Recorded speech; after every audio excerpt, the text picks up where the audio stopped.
back to the Dave Nemo Show. We got a lot of friends at Volvo, and we're making more of them every single day. Keith Brandis joins us here at the ACT Expo. He's the Vice President of Policy and Regulatory Affairs, also NA Project and Product Strategy Office. Good to have you. Welcome, Keith. How you doing? I'm doing great, thank you.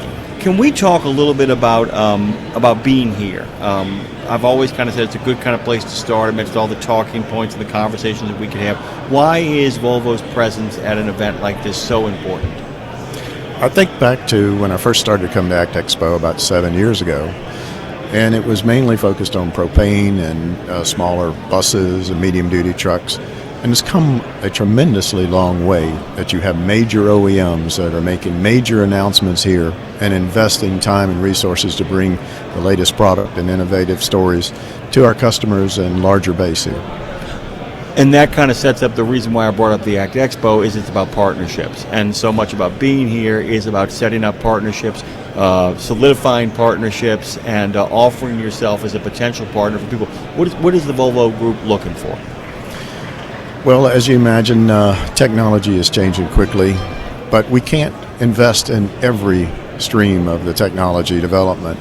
So looking for suppliers for various components, for various systems, for both software and hardware parts that we put together. But I think also the larger ecosystem, because we recognize, for example, battery electric can't make it without the charging infrastructure. Right.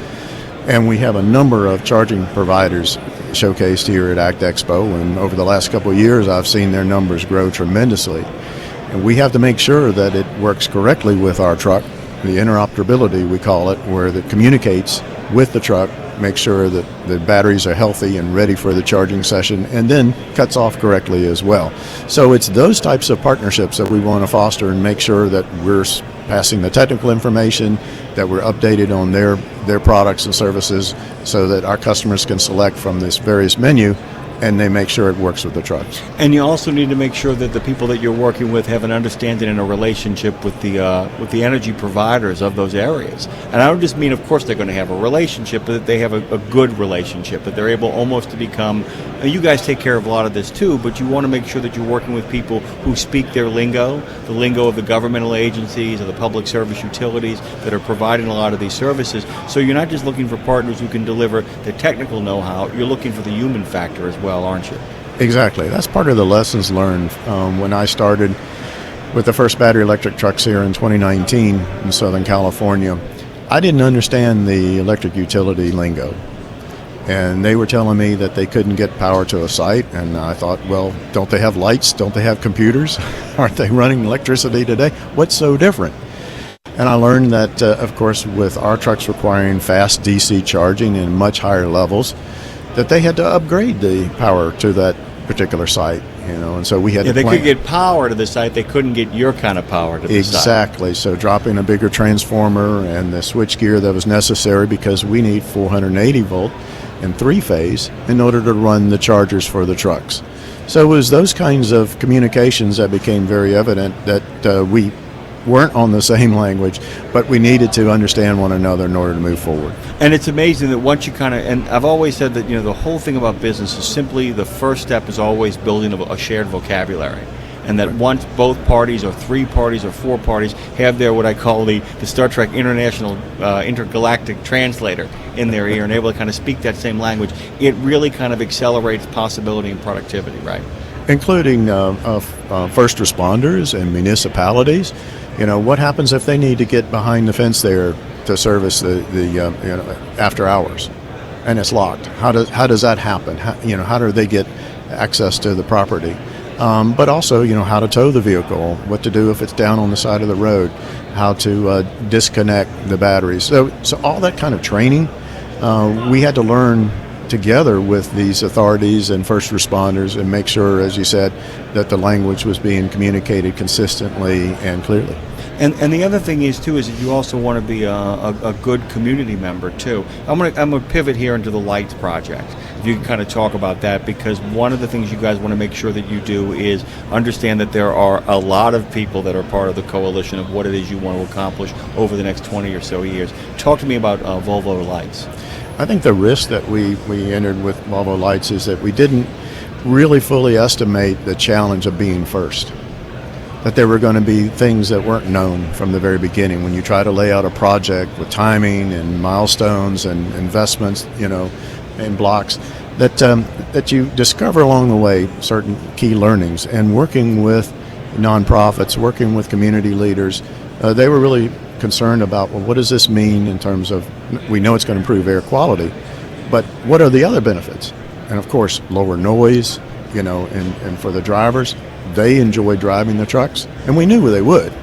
Right? Always comes back to that, doesn't it? I'm going to stop here. This is my pause moment for a second, because we always end up here. Almost everybody I talk to always says at the end of the day, none of it matters unless the men and the women who sit inside of those things, operating them, have improved quality of life, improved productivity, and know they're going to get home safe and comfortable as well, right? Exactly. I had enough experience driving our trucks, battery electric trucks, in other markets that I knew that they were quiet. I knew they accelerated, and drivers were going to like that quite a bit. What I didn't appreciate was the fact that they didn't have the diesel smell at the end of the day. Oh, it's a big deal. Yeah. It's a big deal. So their uniforms, their clothes are still clean. They haven't had to, be in that kind of, environment. And so there's a quality of life that goes along with just you're at ease, you're more relaxed at the end of the day. Well, I make the joke all the time, the truckers, too many people who work in the trucking industry still live in the 70s to a large degree. I mean, we all remember that growing up in America in the 70s, everybody smelled like gasoline. Yes. And everybody, because where the cars were built and all that kind of stuff. In many ways, what you guys are doing is you're bringing the comfort of a four-wheel drive into these over-the-road vehicles. I mean, it's a way of saying, how do I make this a home away from home? Really seems to drive a lot of that. The irony is that the green technologies, in many ways, are what are allowing that to happen, right? Exactly. And we find that once they drive the truck, they don't want to give it up. They'll continue to say, I want that truck, I want the battery electric truck. That's going to be what I use on my route today. You said earlier that we can't do everything, and you didn't mean that we're not looking at everything or experimenting. It's like there's only so many things we can invest in at a time. That happens with a lot of people who are looking to upgrade their fleets. They love a whole bunch of newfangled stuff, but if there's no return on investment, then it becomes a self-defeating kind of action. Sure, you help save the planet for 2 seconds, and then you're out of business. You guys actually help people figure that out too, don't you? About what kind of equipment they can use and what is actually going to have a return on investment as well, right? Our sales approach had to become more consulted. We go into and look at the customer's applications and say, it will work on these routes, it may not work on those routes. So working with the customer to see, okay, here's the range that we can provide, and therefore this is what the driver can comfortably achieve in one day, because no one wants to run out. No one wants to have the truck shut down. So we want to make sure that it can complete the route and the driver and that load is delivered correctly. So I think it's been part of the process of finding not just the charging providers, but also technician training, right? Because that's very important. And we work with the local community colleges had already had, for example, light-duty car training for Tesla, for Prius, for Leaf and the other type of car training, and gave them the heavy-duty syllabus so that they understood what the differences were when you talk about servicing a heavy-duty truck. It's funny, too, because the question is always who am I going to get to drive this? Who am I going to get to fix this when this, in fact, breaks down? And if you're able to answer those questions, you're able to move your product a lot better. Keith, we only have a moment or two left here. By the way, he's Vice President of Policy and Regulatory Affairs over at Volvo. It is good to have you. Really quickly, what are you most excited about over the next couple of days? What I've seen here at ACT Expo, and I want to do a little bit more investigation, is are we on the cusp of a real breakthrough on hydrogen? It is the big talk about everything, isn't it? I mean, because that would be a great transition. It's also there's a lot of applications, right? I mean, yes, and we have a three-pronged strategy that says we have battery electric, we have fuel cell, which is hydrogen, powered, but we also see internal combustion engines running on renewable and fossil-free fuels, biodiesel stuff, and hydrogen. Oh, wow. So we're testing hydrogen in the internal combustion engine for a future, either blue or green hydrogen. So I'm really interested to learn a little bit more about some of the suppliers, because we have to make sure that we're ready with not only the hydrogen infrastructure, but also the tanks and the other storage components.